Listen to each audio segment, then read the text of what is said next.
gens récusent la possibilité même, certes de sortir de l'euro, mais d'annuler la dette publique et de pouvoir s'en sortir de cette manière-là. Et un certain nombre d'arguments qui sont avancés sont des arguments d'ordre technique. Il y aurait des impossibilités techniques insurmontables qui empêcheraient tout à la fois l'annulation de la dette publique et la sortie de l'euro et de nouvelles modalités de financement de l'État français et des États en général.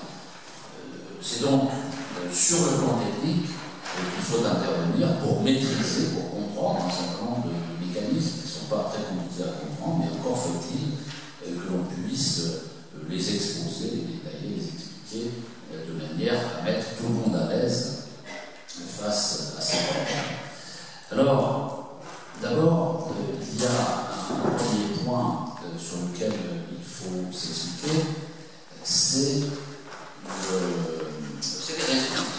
Je crois que c'est le mauvais micro. Ce sont les raisons pour lesquelles les États empruntent depuis toujours. La première raison de l'endettement de l'État, et d'ailleurs, on peut ajouter la raison pour laquelle les États ne peuvent être qu'en déficit. La situation normale d'un État, c'est le déficit.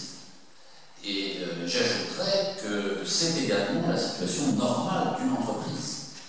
Paradoxalement, et contrairement à ce que beaucoup de gens croient. Pourquoi? Parce que parmi les agents économiques, il y en a deux qui ont un rôle tout à fait particulier et opposé et complémentaire. Ce sont d'un côté les ménages et de l'autre côté les entreprises. Les ménages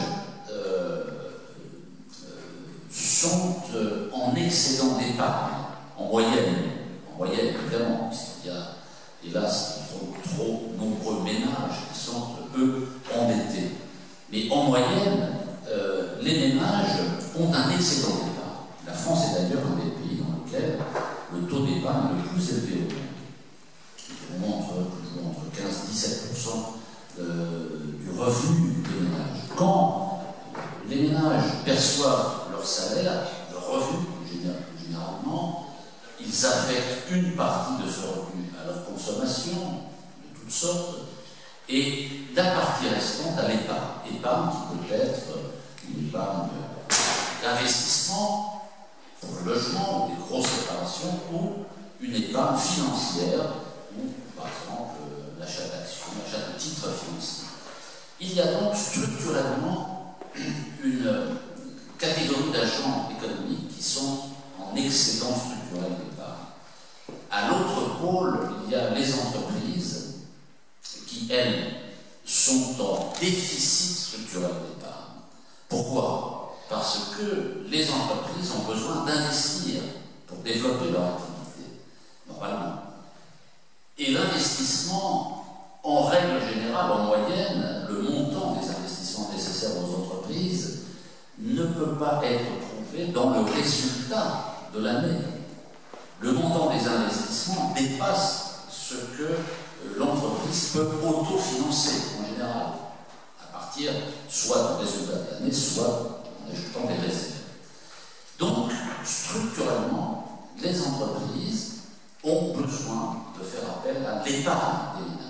Et les marchés financiers, les systèmes financiers, un système financier, et je ferai tout à l'heure la distinction entre le système financier et le marché financier, le système financier va servir d'intermédiaire entre les ménages et les entreprises pour collecter l'épargne des ménages, la faire parvenir cette épargne aux entreprises qui vont l'utiliser pour investir. Ça, c'est sur le papier, c'est ce qu'on dit aux enfants pour qu'ils comprennent des choses que l'on croit simples. En réalité, ce qui est aujourd'hui en place, c'est un système financier organisé sous forme de marché financier.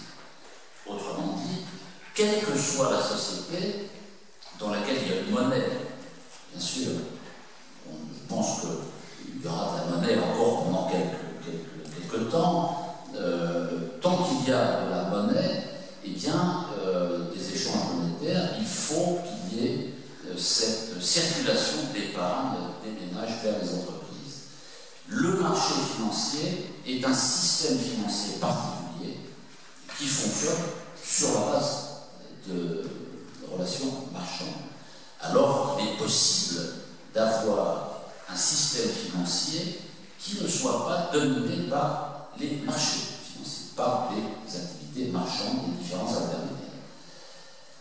L'État peut être assimilé aux entreprises, c'est-à-dire que l'État est en besoin structurel d'épargne, pour la même raison que les entreprises, et des raisons supplémentaires, c'est que l'État a besoin d'investir, les investissements publics. Les investissements publics d'une année, le montant nécessaire aux investissements publics d'une année ne peut pas être trouvé sur le résultat de l'année, parce que ça dépasse les possibilités budgétaires. Et donc il faut emprunter. Il faut emprunter.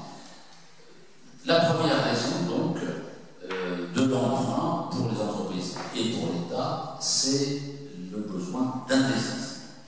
Et donc, il y aura emprunt pour investir. La deuxième raison pour l'État, mais c'est également valable pour les entreprises, c'est le besoin de trésorerie, le besoin d'équilibrer la trésorerie de l'État. Parce que, de tout temps, le rythme de l'encaissement des recettes de l'État, fiscales et non fiscales, d'une part, et le rythme des décaissements, le paiement des fonctionnaires, des fournisseurs, etc., ne coïncide pas. Ça ne peut pas coïncider, ça ne coïncidera jamais. Et donc, il y a des moments où il y a des surplus de trésorerie et d'autres moments où il y a des découvertes de trésorerie. Or, l'État doit être en équilibre, comme toute comptabilité, qui doit être en équilibre, c'est une règle, mais l'équilibre signifie qu'il y a simplement une dette. Ça ne signifie rien d'autre. Par conséquent, les besoins d'équilibrer la trésorerie sont un deuxième motif d'emprunt pour les États.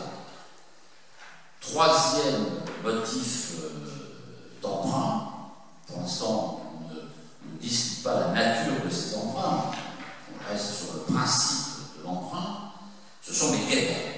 Historiquement, les États, que ce soit les royaumes, les républiques, tout ce qu'on veut, ont fait des guerres, et pour financer les guerres, il faut emprunter de l'argent sous des formes extrêmement variées. Mais la guerre a été toujours un motif d'emprunt. Et puis, la dernière raison, le dernier motif de l'emprunt, c'est le remboursement de l'emprunt. Autrement dit, pour rembourser les emprunts qui arrivent à échéance, il faut à nouveau emprunter. C'est exactement le cas de la Grèce. Quand la propagande nous explique qu'il faut aider la Grèce, qu'il y a des plans d'aide à la Grèce, et plein de guillemets à aide, en réalité, ce sont des sommes qui sont versées à la Grèce, non pas pour aider la Grèce à se redresser, non pas pour aider la Grèce à investir, mais pour aider la Grèce à rembourser ses créanciers. C'est-à-dire que ce sont des sommes d'argent qui font un aller-retour, qui vont en Grèce et qui repartent illico presto aux créanciers, c'est-à-dire aux banques, qui ont prêté de l'argent à la Grèce.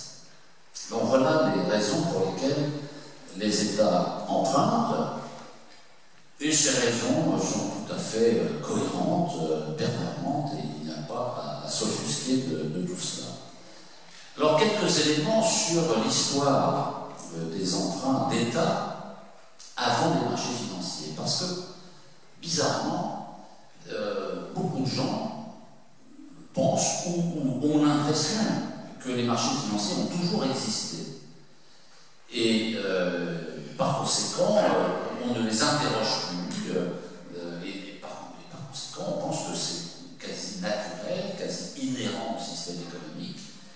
Ils sont là, ils sont installés définitivement, et on ne peut rien faire contre eux. Donc c'est important d'expliquer que les marchés financiers n'ont pas existé, et qu'avant les marchés financiers, il n'y avait pas de marchés financiers, il y avait autre chose. Donc, le fait d'avoir quelques éléments permettant de rappeler ces réalités publiques peut permettre d'améliorer la compréhension des possibilités qui nous sont offertes. Alors, les États, historiquement, ont emprunté à des personnes riches, auxquelles demander de l'argent.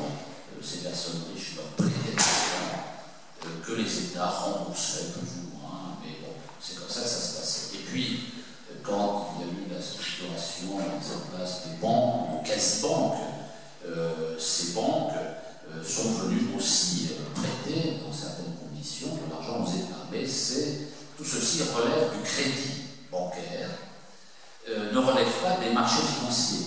La différence entre système bancaire et système financier doit être là aussi clairement établie.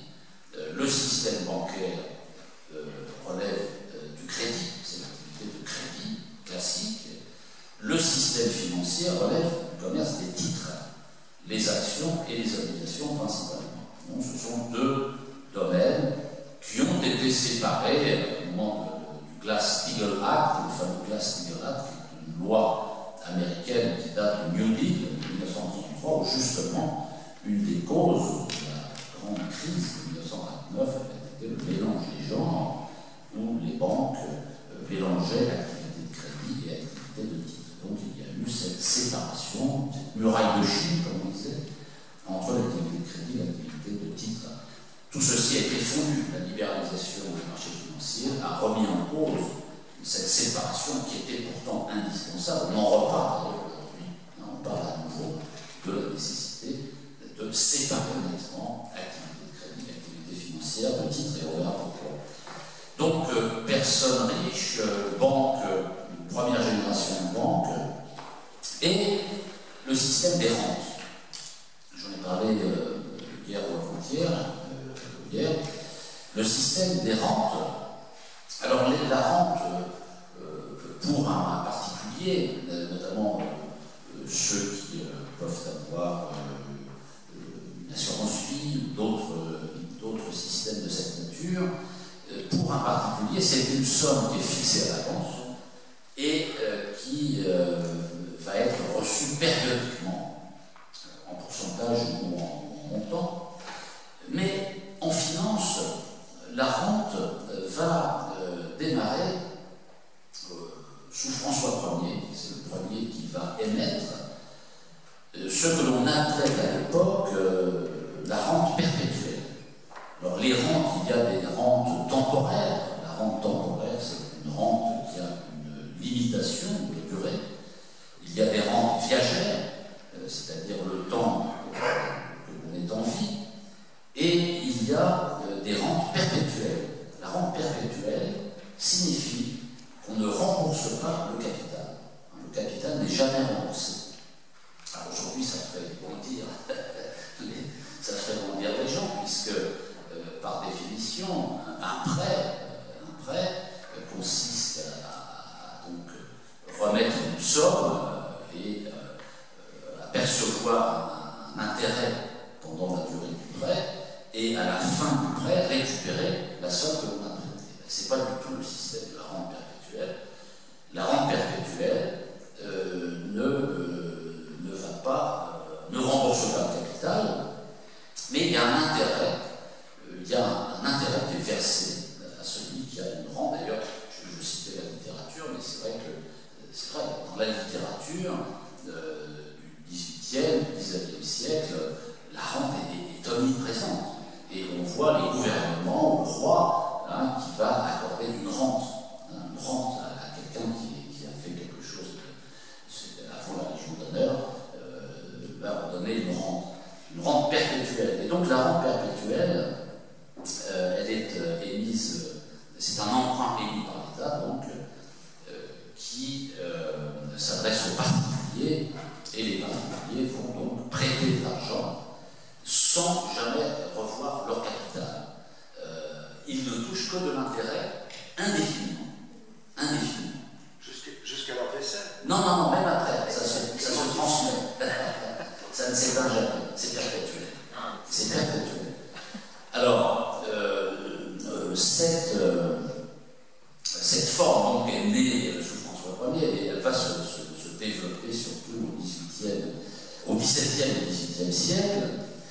et elle remplace l'absence encore à cette époque-là de véritable crédit bancaire. Il n'y a pas véritablement de crédit bancaire encore à cette époque-là. Le prêteur, c'est-à-dire celui qui a prêté de l'argent au capital en contrepartie d'une rente perpétuelle, peut toujours demander à l'État le remboursement de son capital. Mais là, c'est l'État qui décidera ou non, selon les motifs qui lui sont propres, de rembourser ou non le capital. Seul l'emprunteur, l'État en l'occurrence, décidera de rembourser ou non le capital. Alors, une des raisons de ce système, c'est la religion catholique. Et le fait que la religion catholique condamne l'usure. Cette rente perpétuelle, comme elle est perpétuelle, ça n'est pas de l'usure, hein, c'est un tour de passe-passe, en réalité. C'est un tour de passe-passe pour sauver les apparences, une hypocrisie habituelle, comme on en connaît beaucoup. Et donc, la rente perpétuelle permet de contourner tout simplement cette règle de l'Église qui prohibe l'usure. Alors, quelqu'un qui a prêté de l'argent à l'État et qui veut récupérer son capital, il a donc cette première possibilité de demander à l'État de le rembourser s'il est sage, évidemment, parce que s'il n'est pas sage, si c'est un opposant ou pour d'autres motifs, il a assez peu de chances d'être remboursé. La deuxième solution, c'est de revendre la rente à quelqu'un d'autre. Et donc, c'est le début du marché secondaire. L'émission des rentes perpétuelles, c'est le marché primaire, puisque c'est la première fois que ces titres sont émis. C'est comme, encore une fois, le marché automobile. Hein, je crois que pour comprendre ces différences, il faut comparer tout simplement au marché automobile. Si vous voulez acheter une automobile, vous avez deux possibilités. Soit vous l'achetez neuf, soit vous l'achetez d'occasion. Pour les titres financiers, c'est exactement la même chose. Vous pouvez acheter des titres neufs, c'est-à-dire des titres lors de leur émission, qu'il s'agisse d'obligations ou d'actions, ou vous pouvez les acheter sur le marché secondaire, c'est-à-dire auprès d'agents économiques qui ont déjà acheté des titres.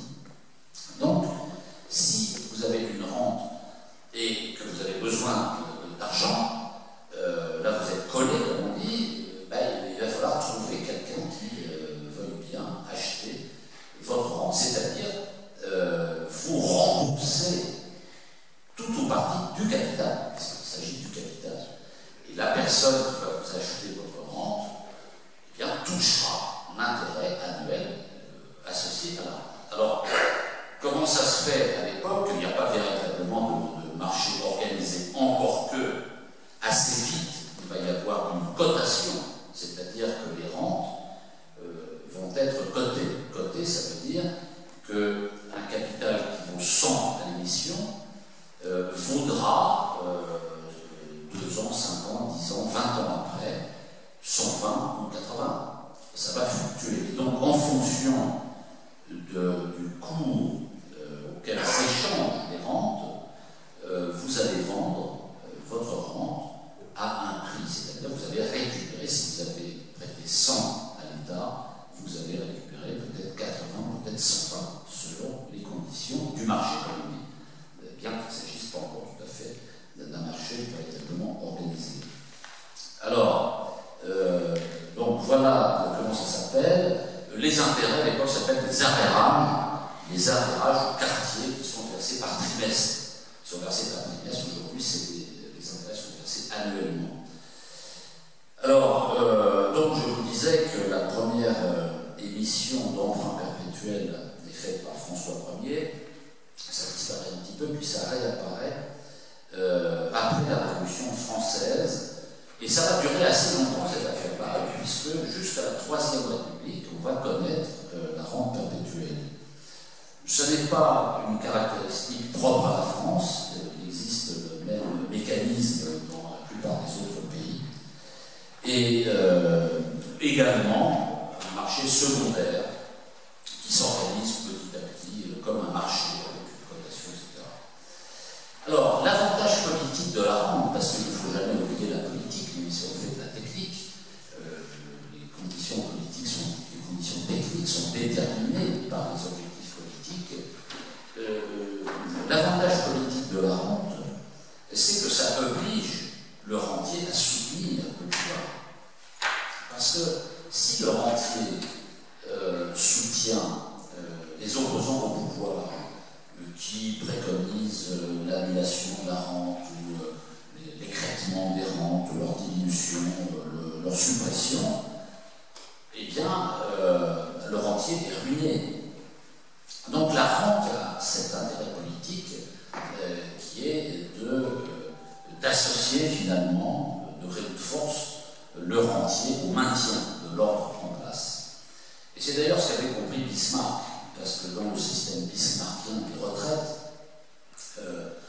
la mise en place de rente par Bismarck, alors on glose des fois sur le système bismarckien, mais on oublie de dire assez souvent que l'un des objectifs, si ce n'est l'objectif principal de Bismarck, c'était de neutraliser le monde ouvrier par la rente et de faire en sorte que le monde ouvrier soit soutienne le pouvoir, sinon il risquait de perdre sa rente liée au système de retraite. Bon. S'il y avait donc perte de confiance dans le pouvoir, le prix de la rente s'en trouvait affecté immédiatement. La rente baissait, et si vous aviez prêté 100, plus la méfiance se développait dans la société contre le pouvoir, plus le niveau de la rente baissait, c'est-à-dire au lieu de récupérer 100, si vous revendez votre rente, vous alliez toucher 80, 70, 50, etc. Ce qui fait que les pouvoirs, les gouvernements avaient l'œil rivé sur la rente, justement parce que c'était le niveau de confiance. Alors d'une certaine manière, c'est assez pathétique, tous les matins par exemple, quand on écoute les infos à la radio, on a des personnes qui a la météo, et puis il y a la bourse, et puis ça pourrait être les mêmes personnes d'ailleurs, parce que ces personnes expliquent parfois avec enthousiasme sur... moi j'écoute RTL parfois le matin, il y a une dame qui fait la bourse et qui est tout à fait enthousiaste. C'est très drôle, elle explique avec un enthousiasme débordant que ça montre qu'il y a des plus de bénéfices. C'est vraiment... Comment? Ou un monsieur sur France Inter. Oui, mais le monsieur, il est assez froid, enfin je trouve. Là, cette personne, c'est très particulier. Mais ça correspond, alors je ne sais pas si c'est conscient chez cette personne, ça correspond finalement à cette vieille habitude qui est d'avoir l'œil sur les marchés financiers finalement comme indicateur de confiance. Et donc, c'est n'importe quoi en réalité. Alors, et donc, on va assister ensuite au cours du XXe siècle à la disparition totale des emprunts perpétuels. Pourquoi? D'abord, par l'inflation.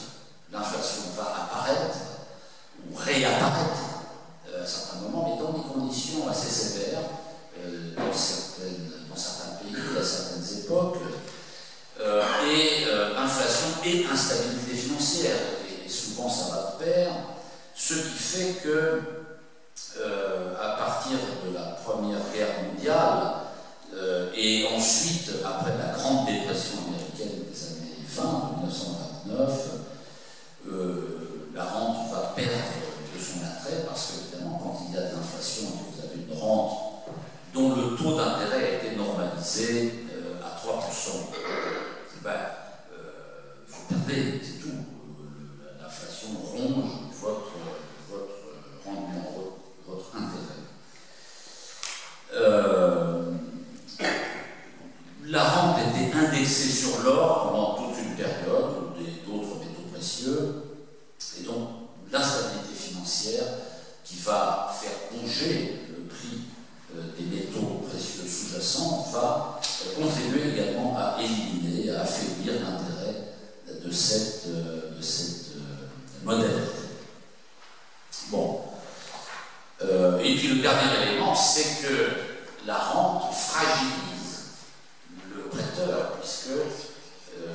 seul l'emprunteur décide du remboursement ou non du capital. Donc cet ensemble de phénomènes, inflation, instabilité financière, modalité de récupération du capital, fait que cette globalité tourne en déséquilibre. Et puis le dernier élément, c'est qu'à cette époque naissent les marchés d'actions et obligataires également. Marché d'actions et obligataires. Marchés d'actions surtout qui vont offrir un rendement supérieur au rendement de la rente à 3 ou 5%. Donc il y a un phénomène de fuite évidemment qui va s'organiser. Les prêteurs vont abandonner la rente pour passer au marché d'actions. Et d'ailleurs, quand on regarde les statistiques, en 1914, les détenteurs d'actions en France sont dans une proportion absolument colossale les ménages. Ce sont les ménages. Aujourd'hui, les ménages détiennent une quantité négligeable d'actions, que ce soit directement ou indirectement par l'intermédiaire des SICAV. Alors, la Première Guerre mondiale donc sonne le glas de ce système et l'État a donc utilisé une nouvelle arme. Abandon de l'emploi perpétuel, mise en œuvre, mise en place des grands emprunts nationaux amortissables, cette fois-ci à long terme, autour d'une grande cause. C'est comme ça que ça démarre, c'est au moment de la Première Guerre mondiale. Ce sont les 4 emprunts de la défense nationale de 1915 à 1918, où là, il y a une cause, c'est la défense nationale, et il y a une nouvelle modalité qui est l'amortissement de long terme, c'est-à-dire que là, l'État rembourse les prêteurs, il rembourse à 10 ans, à 20 ans, à 30 ans, donc c'est un tout autre système. Et ça marche bien. Ensuite, les grands emprunts vont continuer. L'emprunt Pinet, archi-connu de 1952, donc là aussi dans les films, etc. Alors, ouais, j'ai pris du Pinet, enfin bon. L'emprunt Giscard, là, certainement, il faudrait faire. Il y a des livres là-dessus, heureusement, parce que c'est vraiment une caricature d'incompétence. L'emprunt Giscard de 1973, l'emprunt Barre de 1977 et l'emprunt Balladur de 1993. Ces emprunts, je le rappelle, sont des emprunts qui sont adressés aux résidents. C'est-à-dire que les non-résidents n'ont pas le droit de souscrire à l'émission. Après, sur le marché secondaire, c'est autre chose. Ce qui veut dire qu'il n'y a pas d'endettement externe du pays. Le pays ne s'endette pas vis-à-vis d'étrangers. C'est un peu comme la situation actuelle du Japon. Vous avez une dette record du monde, la dette publique, plus de 200% du PIB, c'est le Japon. Mais pour l'essentiel, ce sont des Japonais qui prêtent à d'autres Japonais. Donc, c'est un jeu solide en quelque sorte, puisqu'il n'y a pas de dépendance vis-à-vis de tiers. Donc, c'est le cas des emprunts nationaux. C'est un instrument qui est très intéressant à cet égard, surtout dans un pays comme la France, où l'épargne est très abondante. Elle n'est pas utilisée aujourd'hui comme on pourrait le faire, parce que les multiples niches fiscales qui ont été mises en place par les gouvernements successifs, c'est-à-dire des systèmes d'achat de voix. Les niches fiscales, c'est donner un avantage fiscal à telle ou telle sous-catégorie dans l'espoir d'acheter des voix de ces catégories. Ça verse l'épargne, ça organise des fuites d'épargne. Au lieu que l'épargne nationale serve à l'investissement, l'industrie, l'agriculture, les services publics, cette épargne se disperse dans des instruments spéculatifs, plus ou moins opaques, etc., avec donc une déperdition très importante. Et donc cet emprunt Balladur, c'est le dernier, l'emprunt national Balladur de 1993, qui était motivé pour l'emploi des jeunes. La grande cause, c'est toujours, alors c'est marrant, parce qu'on voit que tout ça, c'est vraiment du cinéma. Ils trouvent n'importe quoi pour jouer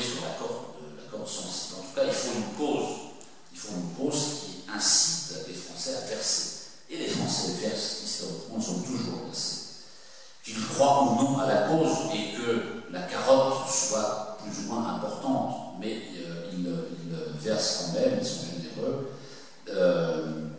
Le malheureux Balladur, il a été obligé de proposer un taux d'intérêt de 6% supérieur au taux moyen des marchés financiers. C'est-à-dire que là, beaucoup de gens ne croyaient pas. L'emploi des jeunes, c'était cousu de fil blanc. Et pour obtenir des souscripteurs, il a provoqué une dépense, disons, pour l'État très importante, avec un taux de 6%. C'était pas 6%, c'était 6% en plus du taux moyen du marché qui devait être à l'époque, je ne sais pas, 3-4%. Alors, qu'est-ce qu'une obligation? Puisque là, on passe au marché obligataire. Qu'est-ce qu'une obligation? Quelques mots là-dessus. Qu'est-ce que l'émission obligataire? Comment ça fonctionne rapidement? Et qu'est-ce que le marché obligataire? Alors, qu'est-ce qu'une obligation? Mais c'est d'abord un titre de créance, c'est-à-dire dès lors que vous prêtez de l'État de l'argent à l'État ou à une entreprise, puisque les grandes entreprises, les collectivités locales, des institutions comme le SNCF, l'EDF, etc., peuvent émettre également des obligations. C'est un titre de créance donc, qui vous donne droit au remboursement du capital que vous avez prêté, un remboursement qui s'opère à l'échéance. Ça s'appelle un remboursement in fine. Si l'emprunt a une durée de 10, 15, 20 ans et que vous prêtez 100, vous récupérez votre capital de 100, 10, 15, 20 ans plus tard. Évidemment, le risque, c'est le risque d'inflation. Vous aurez perdu le pouvoir d'achat, ce que va compenser normalement l'intérêt, puisque vous allez recevoir un intérêt annuel de X% sur le montant de vos capitales, qui est censé neutraliser les effets négatifs de l'inflation sur votre rendement et vous apporter une petite prime de risque supplémentaire. Donc, ces obligations sont garanties par l'État, quand il s'agit d'obligations d'État. Garanties par l'État, ça veut dire que l'État garantit le capital, ce qui n'est pas le cas pour les émissions des entreprises. Les entreprises, si l'entreprise fait faillite et que vous n'avez pas récupéré le capital, vous perdez le capital. Ça n'est pas le cas pour l'État qui est le seul à garantir le capital. Une émission obligataire, qu'est-ce que c'est? Comment ça fonctionne? Ça fonctionne depuis 1985, essentiellement. La libéralisation des marchés financiers s'est opérée. L'impulsion initiale a été donnée par le gouvernement socialiste de Bérégovoy. Bérégovoy et Delors ont été les chevilles ouvrières les plus néfastes de l'histoire de France en matière financière. Et ils ont donc commencé la libéralisation du marché financier. Le système actuel est donc né en 1985 par une série de réformes qui ont mis en place le système des OAT, les obligations assimilables du Trésor, qui sont les supports d'endettement à long terme de l'État. Autrement dit, la maturité des titres est comprise aujourd'hui entre 7 et 50 ans. Les OAT, c'est entre 7 et 50 ans. Vous avez ensuite une deuxième catégorie, les BTAL, les bons du Trésor à intérêt annuel. Ce sont des instruments de moyen terme et ça va de 2 à 5 ans. Et puis vous avez un troisième instrument qui est un instrument de trésorerie, de gestion de trésorerie, qui s'appelle les PTF, les bons du Trésor à taux fixe et intérêt précompté, je passe au détail, qui sont inférieurs à 1 an de maturité, qui servent exclusivement à la trésorerie. Donc je passe les détails techniques sur les OAT. Il y a maintenant un organisme qui s'appelle l'Agence France Trésor, qui s'occupe de la gestion de la dette de l'État, des émissions, du marché solidaire, etc. J'ai une petite cellule d'une quarantaine de personnes qui dépend du directeur du Trésor et qui s'occupe de ça et qui organise ce qu'on appelle les adjudications. Parce qu'en matière d'émission obligataire, il y a deux grandes catégories. Là aussi, c'est intéressant de savoir, parce qu'on peut jouer avec cela.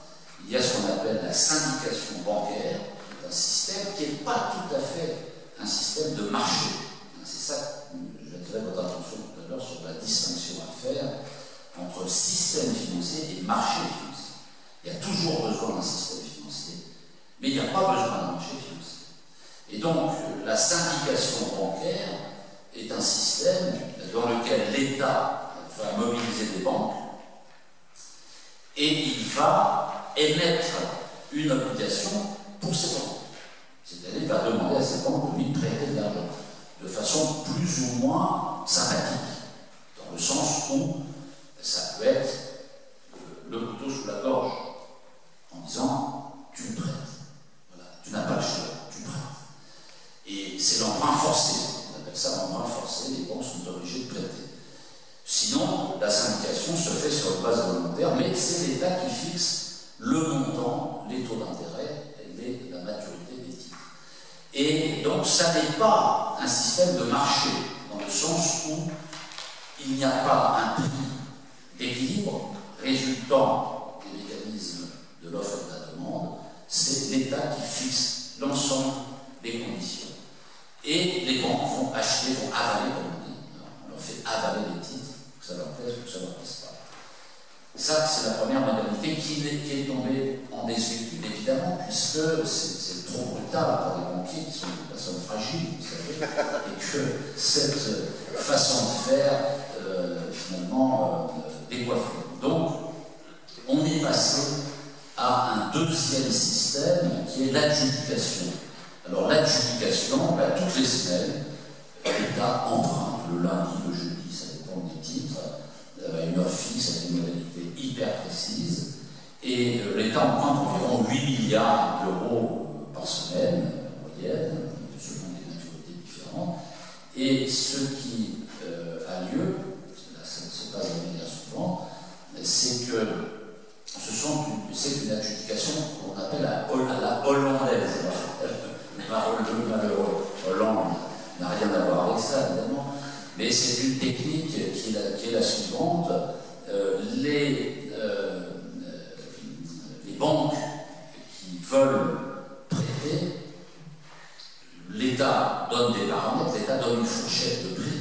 D'abord, il donne un montant, il dit voilà, jeudi, j'ai besoin de 5 milliards d'OAT, disons. Fourchette entre 2% de taux d'intérêt et 2,3%.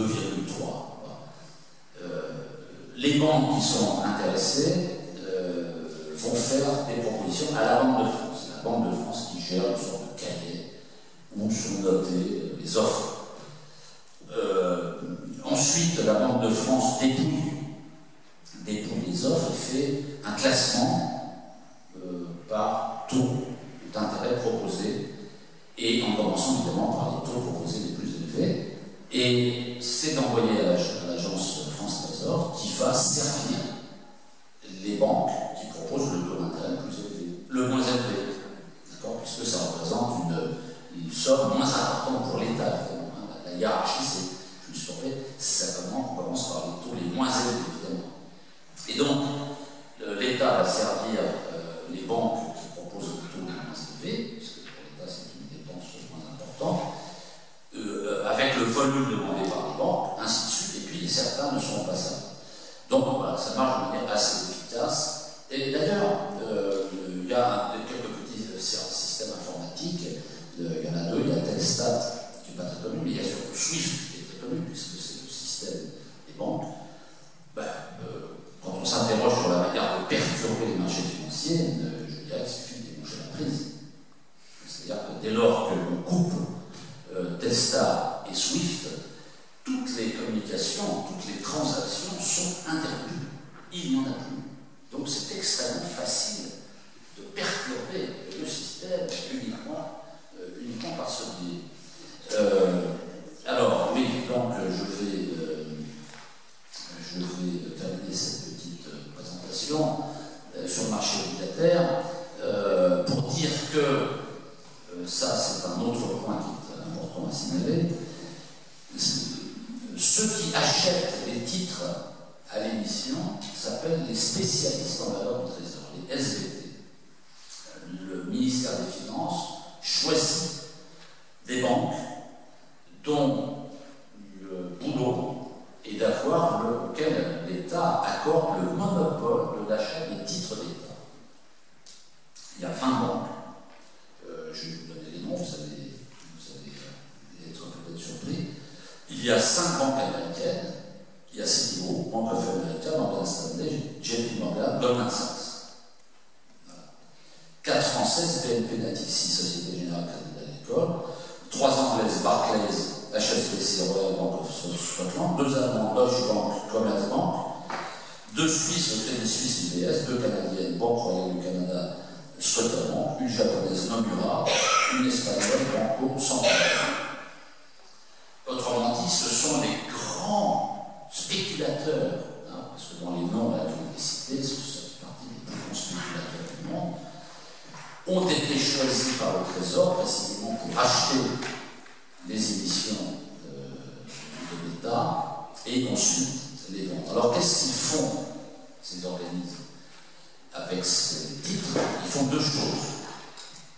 La première chose, ils vont mettre une partie des titres qu'ils ont achetés à l'État dans leur fonds propres pour faire du trading sur fonds propres. Qu'est-ce que c'est le trading sur fonds propres?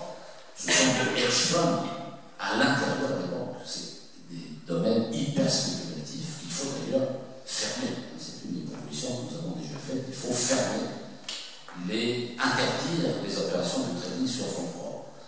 Mais ça permet aussi de constituer les réserves légales des banques. Les réserves légales des banques et envers des compagnies d'assurance sont constituées pour une grande part de titres d'État. Et puis la deuxième chose qu'ils font avec ces titres, ils les revendent tout de suite. Parce qu'ils ne vont pas comme ça acheter toutes les semaines 8 milliards d'euros et les garder sur leur matelas. Donc ils les revendent. Ils les revendent à d'autres institutions financières, surtout les compagnies d'assurance, mais aussi les fonds de pension, les fonds mutuels, pour que le public puisse accéder sur le marché secondaire, cette fois-ci, au titre. Dernier élément qui est intéressant à noter, le cahier des charges que signent les SVT avec l'État oblige les SVT à chacun à acheter systématiquement à toute émission, c'est-à-dire qu'il y a déjà une violence qui est exercée par l'État sur ces banques qui sont obligées de participer à chaque émission sur chaque ligne émise. Et il y a même une obligation d'acheter au moins 2% chaque émission. Et donc, s'il y a 20 banques qui sont obligées d'acheter 2% chaque émission, ça veut dire que 40% de chaque émission est déjà vendue. Elle est déjà vendue par une obligation d'achat faite aux banques. Et donc, quand on verra dans les propositions qui sont faites que nous, ce que nous proposons, c'est d'obliger les banques et les compagnies d'assurance à acheter les titres, ça existe déjà. Les gens ne le savent pas, mais ça existe déjà.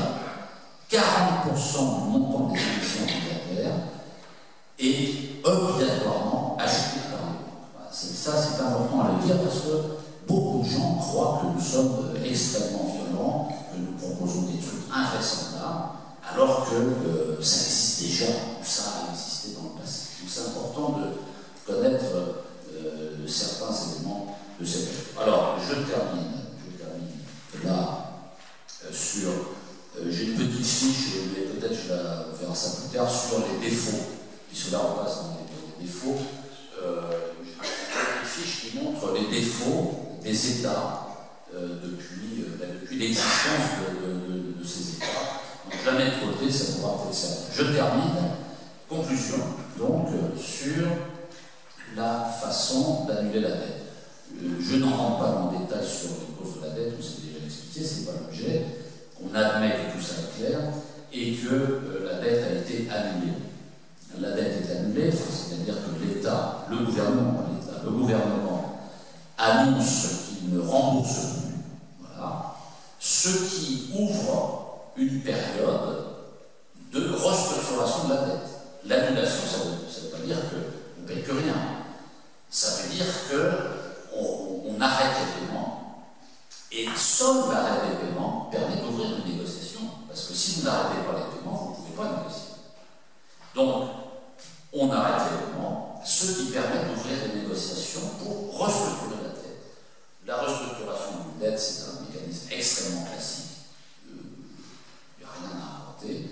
On joue sur le montant du capital à rembourser, pour réduire tant qu'on veut. On joue sur la durée de remboursement, on l'allonger tant qu'on veut. On joue sur le taux d'intérêt, on peut le baisser tant qu'on veut. Voilà. C'est une question de rapport de force après politique. La conséquence de l'annulation et restructuration de la dette, c'est que les marchés financiers, les banques, les SVT, eh bien, ne vont plus prêter, évidemment, puisqu'on est remboursé. Ils ne sont pas fous. Et donc, beaucoup de gens me disent, oui, mais alors, comment on va financer l'État, etc.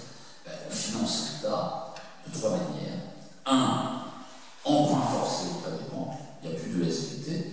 Et comme on a vu qu'ils sont déjà obligés d'avaler 40% de chaque émission, on monte un petit peu le plafond à 100%. Et donc, enfin, pas à 100% d'une émission, mais on monte le plafond et ils avalent. Deuxièmement, on fait appel à l'épargne nationale. Ça peut être un nouvel emprunt national pour, par exemple, des investissements particuliers, publics, mais ça peut être aussi des bons d'épargne. Des bons d'épargne, c'est une émission obligataire de l'État particulière qui ne va pas sur le marché, qui s'adresse au public. Par exemple, des coupons de 100 €. Les gens peuvent acheter des multiples de 100 €, comme, disons, l'équivalent du livret A de la caisse d'épargne, c'est un peu le même principe. C'est une deuxième possibilité. La troisième possibilité, tout ça peut être fait conjointement, c'est l'abrogation des lois de 73 et 93 limitant les pouvoirs du monde de France, supprimant son indépendance et le lien de dépendance avec la Banque centrale européenne, pour lui permettre de renouer avec des mécanismes hyper classiques qui sont les avances du Trésor, les avances de la Banque de France au Trésor.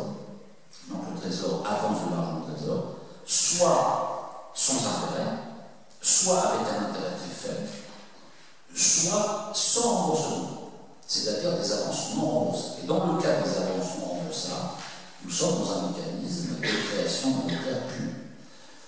Et bien, si on fait ça, il n'y a aucun problème technique, ça marche.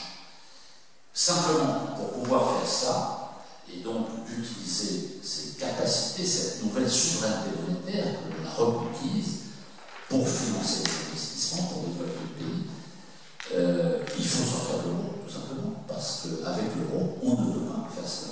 Puisque par définition, les euros sont émis par la Banque centrale européenne, et les propositions qui consistent à dire je oblige la Banque centrale européenne, c'est totalement illusoire.